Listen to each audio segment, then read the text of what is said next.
Salam Bapak Ibu Saudara-saudara yang kami kasihi dalam Kristus Yesus. Marilah kita mendengar firman Tuhan episode Minggu tanggal 28 Agustus 2024.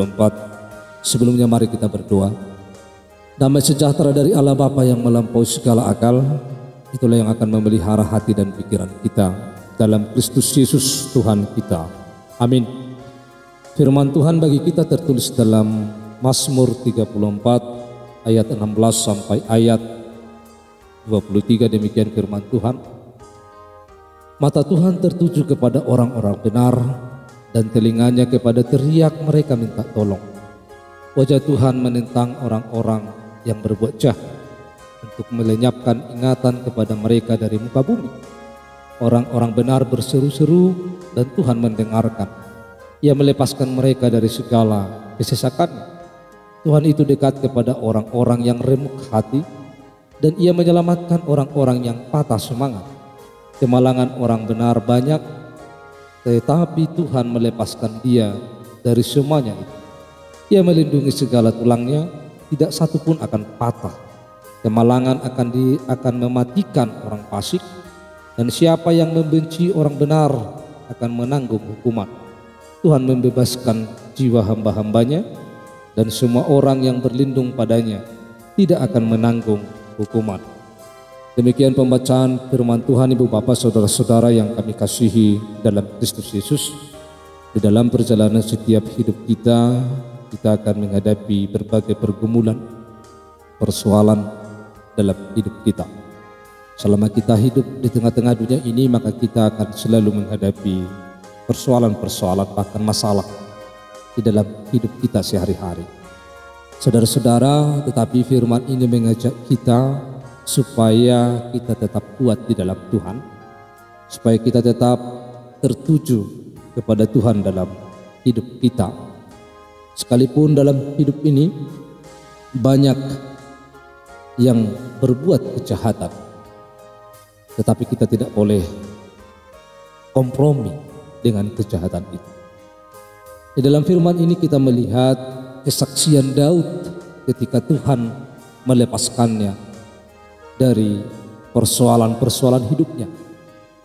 Ketika Tuhan membebaskannya dari kejahatan orang terhadap dia, tidak pernah berputus asa dalam menjalani hidupnya sekalipun kesulitan menghampiri hidupnya.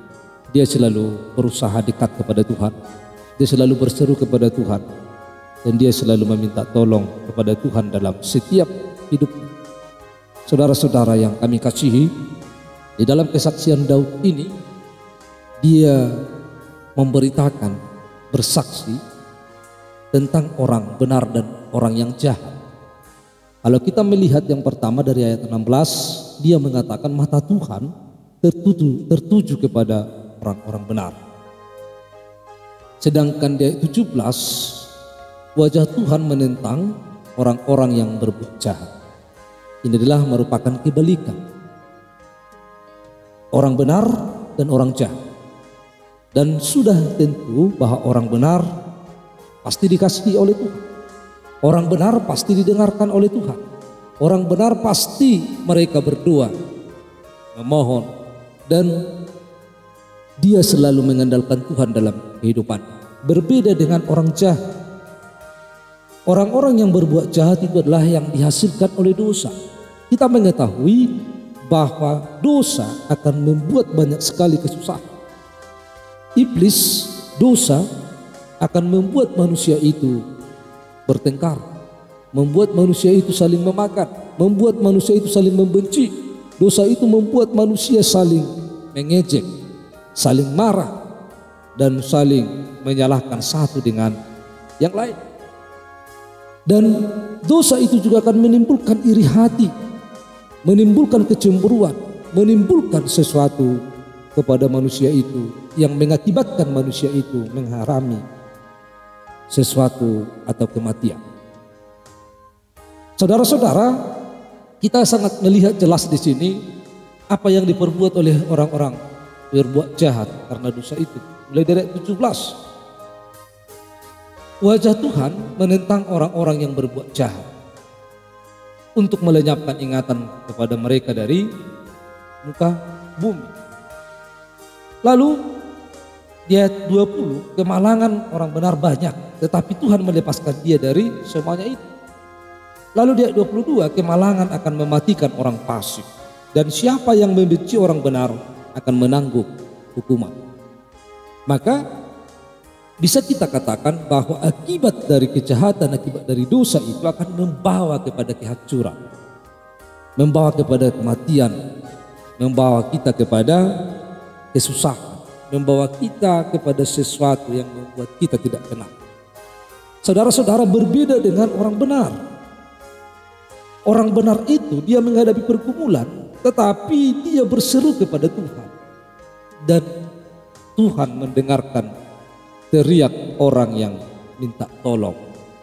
Saudara-saudara, lalu di ayat 17, wajah Tuhan menentang orang-orang jahat. Artinya bahwa Tuhan tidak pernah kompromi dengan kejahatan. Lalu ketika orang benar berseru-seru dan Tuhan mendengarkan, ia melepaskan mereka dari segala kejahatan. Itu di ayat 18. Orang benar berseru, Tuhan melepaskan mereka dari segala kesesakannya.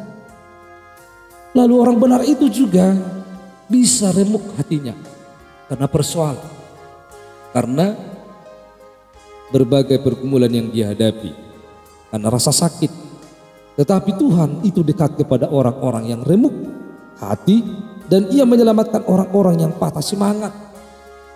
Saudara-saudara yang kami kasihi dalam Kristus, ini sungguh sangat luar biasa bahwa bagi kita dalam hidup ini, bagaimana kita berperilaku seperti orang yang benar. Karena memang kemalangan orang benar dikatakan di sini banyak, tetapi ini yang harus kita ingat. Tetapi Tuhan melepaskan dia dari semuanya itu. Banyak pergumulan yang akan kita hadapi, persoalan yang kita hadapi, sekalipun kita benar, sekalipun kita percaya kepada Tuhan, sekalipun kita mengandalkan Tuhan, bukan tanpa persoalan dan pergumulan. Tetapi yang harus kita yakini bahwa dalam setiap pergumulan yang kita hadapi, bahwa Tuhan akan menolong kita, Tuhan akan menyertai kita dalam setiap pergumulan itu, dalam kehidupan kita sehari-hari. Saudara-saudara yang kami kasihi, bahkan di dalam ayat 23, Tuhan membebaskan jiwa hamba-hambanya, dan semua orang yang berlindung padanya tidak akan menanggung hukuman. Saudara-saudara, orang benar itu tidak akan dihukum, tetapi dia akan dibebaskan dan diselamatkan. Oleh karena itu Bapak Ibu Saudara-saudara, dalam setiap kehidupan pergumulan kita yang kita hadapi, susahnya hidup ini,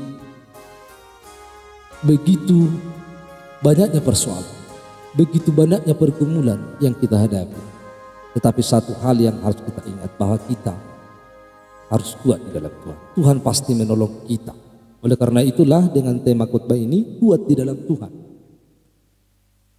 Kita harus yakin dan percaya, kita tidak bisa bebas dari pergumulan dan persoalan, tetapi yang kita yakini Tuhan akan menolong kita.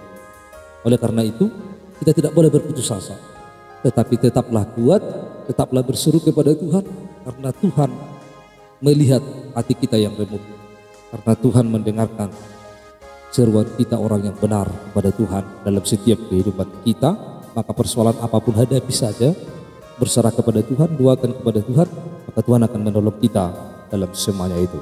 Kiranya kita semuanya tetap kuat di dalam Tuhan. Amin. Kita berdoa.